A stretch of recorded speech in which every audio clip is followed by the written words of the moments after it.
Whitney chuan non-parametric test la two samples big significant difference on nata na chaper larber kan soidona ama kan chuan sign test chang kan soya runs test chang kan soido boka entianan sign test a chuan sample 1 le sample 2 emo observation 1 le observation 2 a yan difference and sign positive emo negative emo kami sum total atanga n kha ani do me scientific level calculations for tam lo ba kria kan tin run state sa po ain tota ascending order kan rema kami anmani group affiliation khoi group of ngen ni ti ena rema khatia at a stretch group khatum kharan sangi kan shira khata chang khanin significant difference of yom lo ti kha kan check khani de me ya Whitney again chuanin two independent samples in kara significant difference of your omlo ti en naturata na man tlak per non parametric chuan larber poning chu mi chu kan zero dona chu Mann Whitney U test okay U test it upon alam to ya te chuan kan soi thina mishing patni mishing ahminga hian na tira tak te hian chuan le la lo zo ka chuan Mann Whitney Wilcoxon test MOU test mo ten ti thina Mann Whitney chu mishing patni ming choya siam ania hemi test hian a soi tum pera chuanin median book ka concern le median between the first and the second ka difference om lawani ti ka assumption difference om yom lawani ti ka azuk test tum lai a hypothesis azuk siam lai chu anita chu ban chuan hei po hi soita kan khan non parametric test ania mi na consider lova standard deviation po consider lova chu de chung chuan some level of calculations any more level kentel ve de anaya bang khan soita kan khan hemi test hian chuan popularity larna riana ve parameters can qualify theya parametric test can qualify theya parametric test kan ti theini chon t te kan mang thina mase soita kan khan t kan lo qualify lo chon t test kan qualify lo ni lo chuan he test hi alar mani ti kha kan hedon ya it's one in study material hi otherwise kan ti langa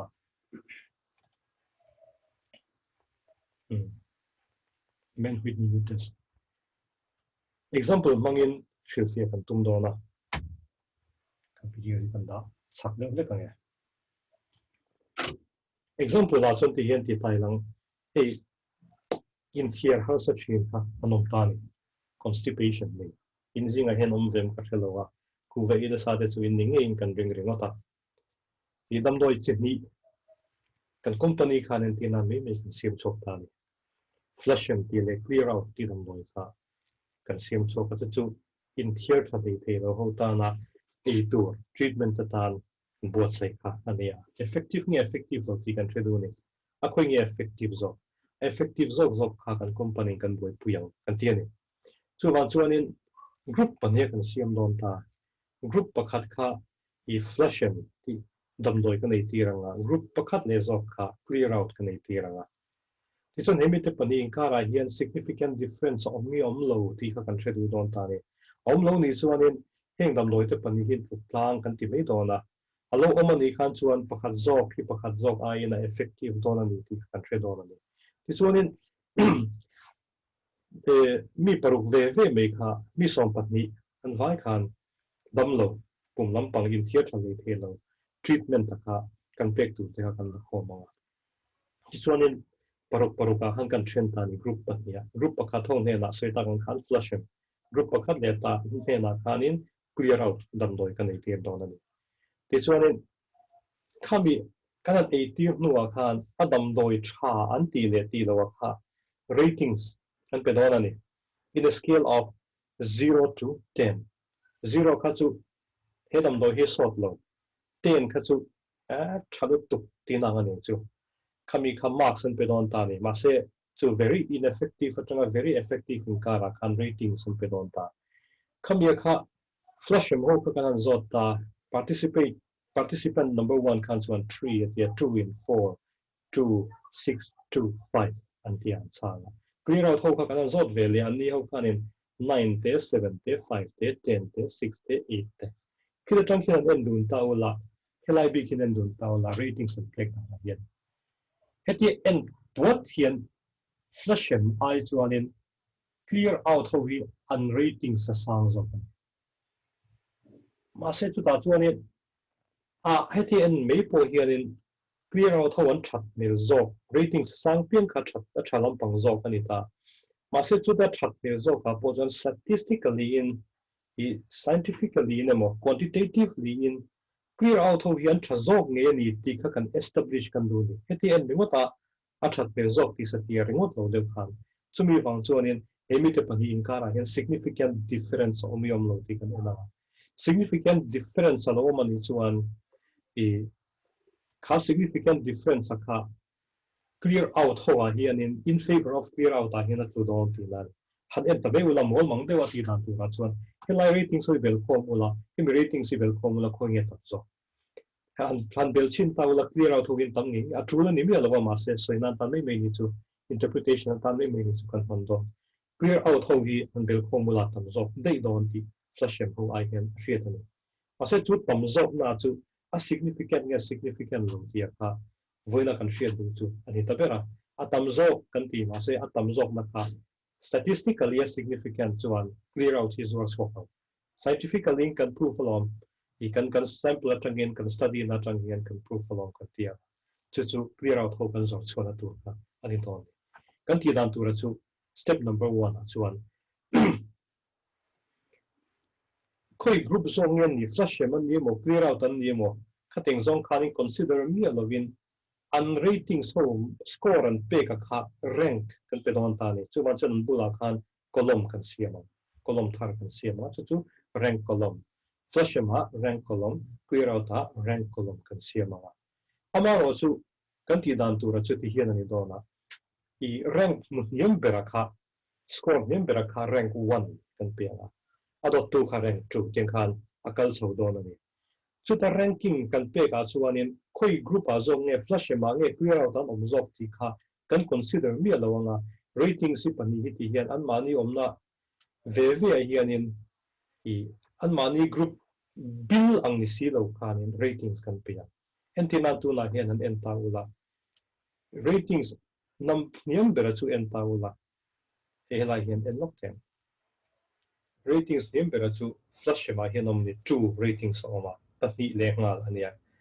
pathum na po heta hian oma pali na po oma chun pangala chu helam panga hian oma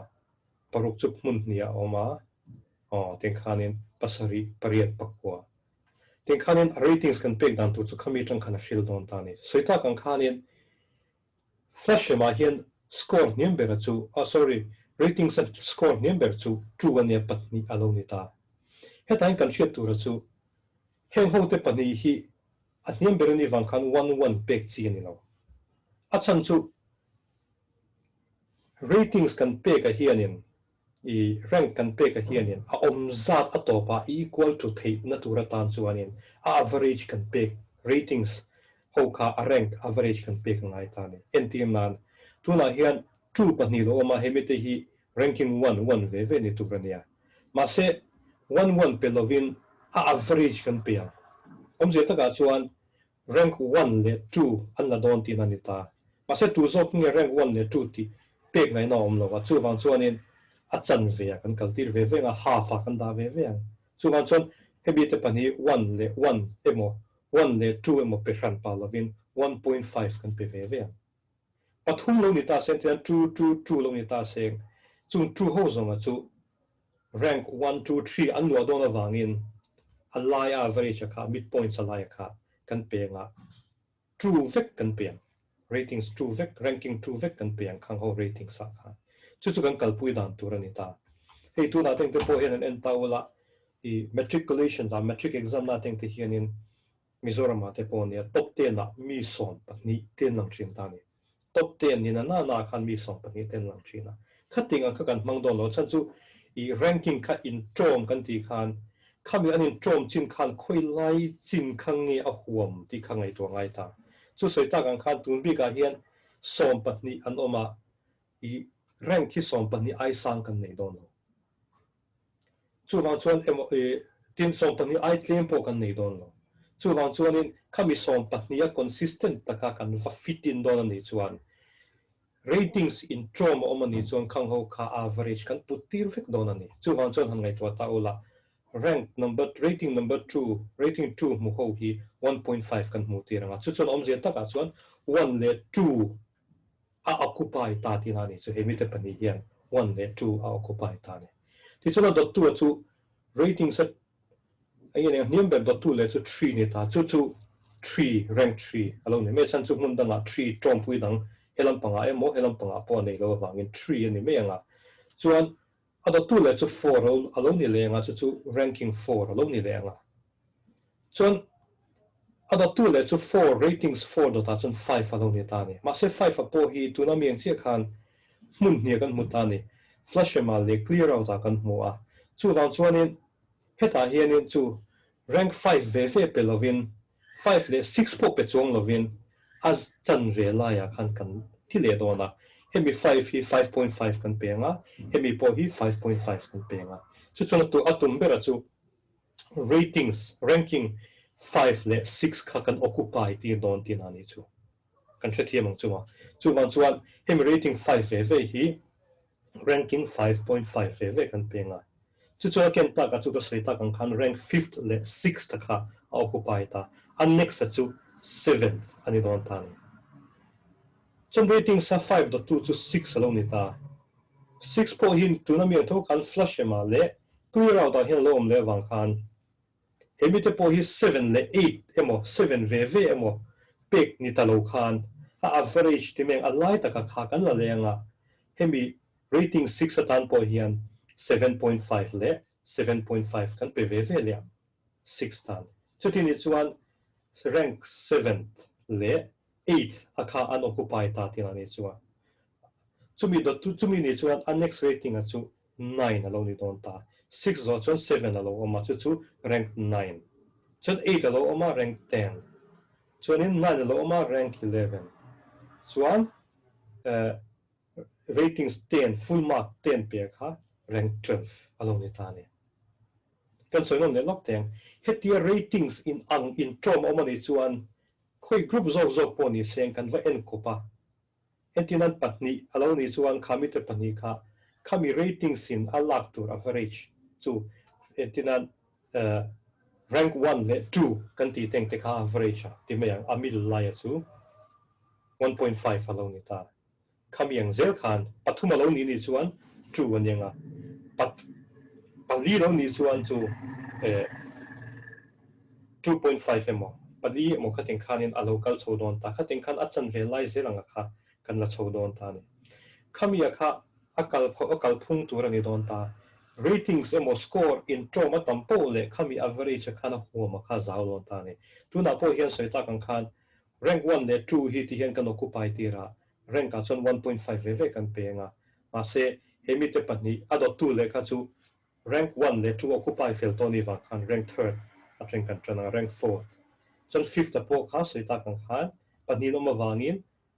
a midpoint kan langa 5.5 kan langa 5th le 6 ti khan kan occupy tira an next chu 7 alo nenga ase 7 na tura po hi chu 6 patni lom le wangin 7th le 8 an da dona hemi le hemi hian 7 le 8 an da dona chu wang chuanin 7 le 8 lak ti ni lovin 7.5 kan ni tiranga ase 7 le 8 chu no occupy anga chon 9th adot 2 chu lo ni le to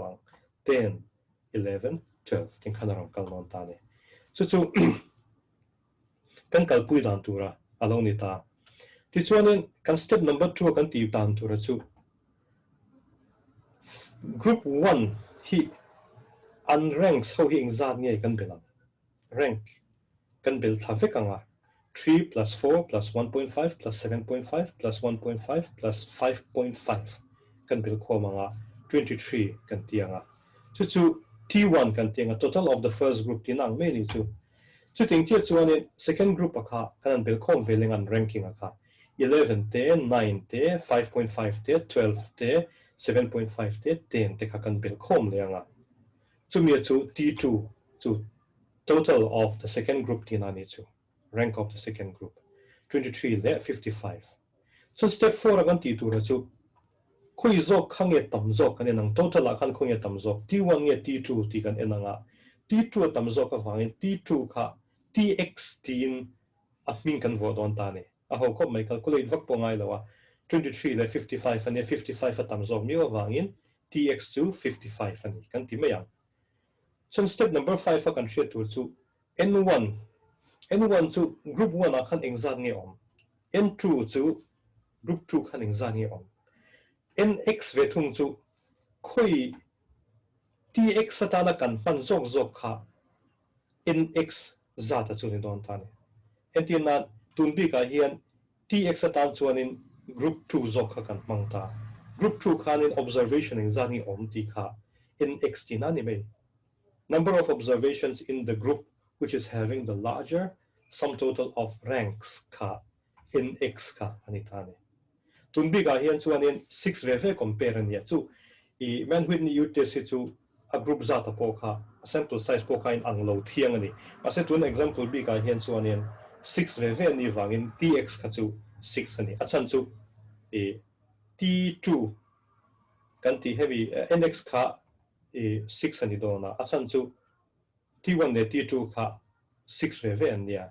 chuanin TX kan ti kha second group ania second group kha paruk ani chuanin TX po kha 6 tho tina ani chu ti chuanin formula kan nei ta u kan zong chho non ta ni soita kan he test hi Mann Whitney u test emo u test ya soila ania u kha a value kan zong chho tu chu ni don ta chu ta chuanin a formula hi ti hian ani meya numbers in the first group into numbers in the second group plus numbers in the group having the larger sum total of ranks nx into nx plus 1 divided by 2 minus tx hi chu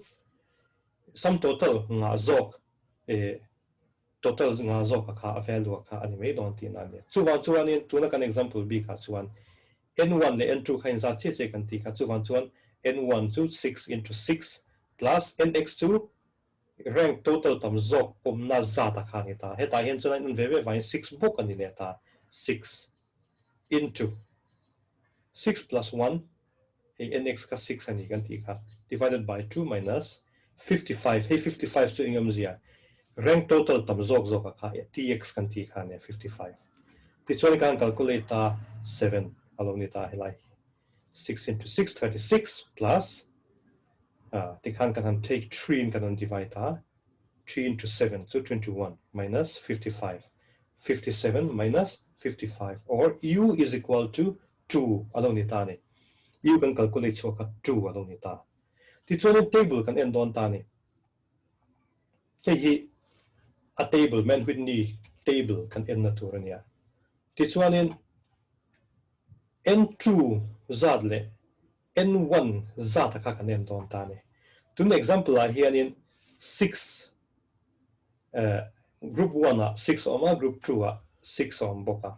chuan 6 le 6 in coordinate lai chu 5 along ni ta ni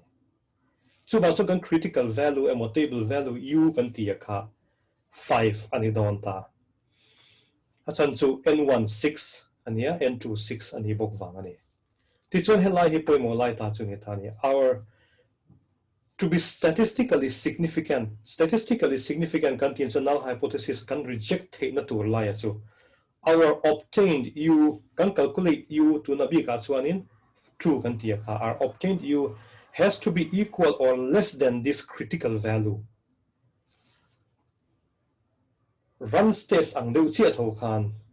critical value ne kan compare nga chuta chuanin ka calculated to na u ka calculate chua kha atet zok chon table value I atet zok chuanin a significant kan tianga null hypothesis kan reject ang ani lo chuan kan calculate chua hi alo tam zok table value u I lo tam zok ani chuan I not significant kan tianga I sample 1 le 2 observation te hi a intluk tlang ani kan tiang tun problem bi ka hian kan soita kan khan kan calculate chua u hi true one ya chu table value I hian table value I can update zo ka wangin a significant kan tianga chutin ni chuan null hypothesis can reject anga null hypothesis too there is no significant difference between this and this group and that group tika alani renga chu wang chuan tun din hun bi ka hian chuan a significant a kan calculate emo kan obtain u kha table value emo critical value ui a te wangin it is significant chu wang chuan I clear out le flush him in kara hian chuan significant difference oma chu wang chuan hemi te patni group 1 le group 2 a heng dam doi e te hian an experience hi by chance ani lo ti kan soi thiang ta ni by chance ani lo wa kan dam doi hi effective tak tak ani statistically as effective ani ti kha kan soi ngam ta chu wang chuan bazara chuan ni china kan soi tak khan clear out hi kan zuar chok ngam don ani achan chu flush him in effective zo a ranking a khana tam zok chu a ranking a khanin 55 kan total so dei kha chu wang chuan in I he clear out hi statistically in flush him in a effective zo kan ti don ta tun bi ga hian kan table a hian up to 20 thong kan hmuwa chu wang chuan 20 I hian lo tam ta seng table dang hi kala hmulo 30 I tam in is equal to more than 20 hi kala hmu chia lo chu wang chuan in hemi bi ka po hian I Mann Whitney hemi technique big te hi chu 20 samples china I effective ani achan chu kan table a hian soita kan observation si 20 bak in pek no wangin ani le 20 I lo tam ta se a participation so kha emo kan respondents a khalo tam ni ta se u kan ti hi z score kan convert don ta ni z score kan ti hi chu standardized score ti na long ni ta z score kan convert anga chu 1.96 aya tam le tam lo anga kan end don ta ni he ta I parametric test kan ti lai z test kan ti ang khan kan ngai don ani achan chu soita kan khan sample size alo lian ni chuan our data tends to be normal kan tia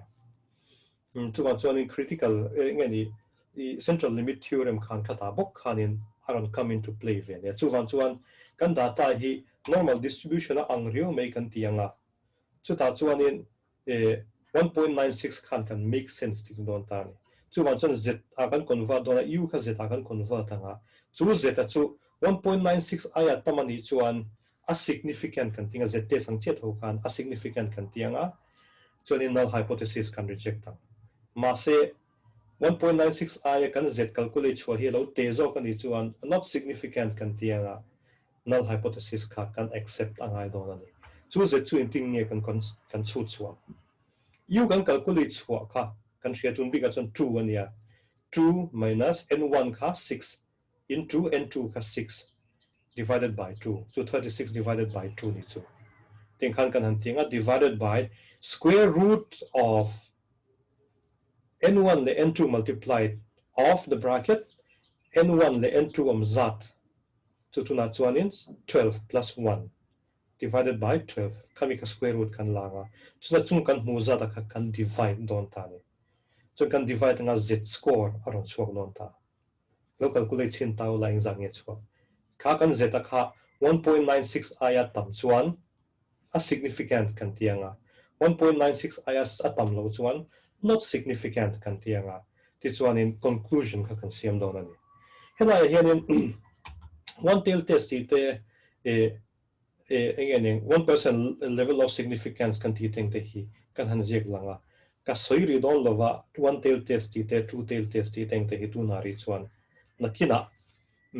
correlation kan ti huna nge one tail test nge two tail test ti kan soinga tun big problem a hian chan kan ngai to poi mo lai to ra chu 1.96 if z is equal to 1.96 greater or equal to ni chuan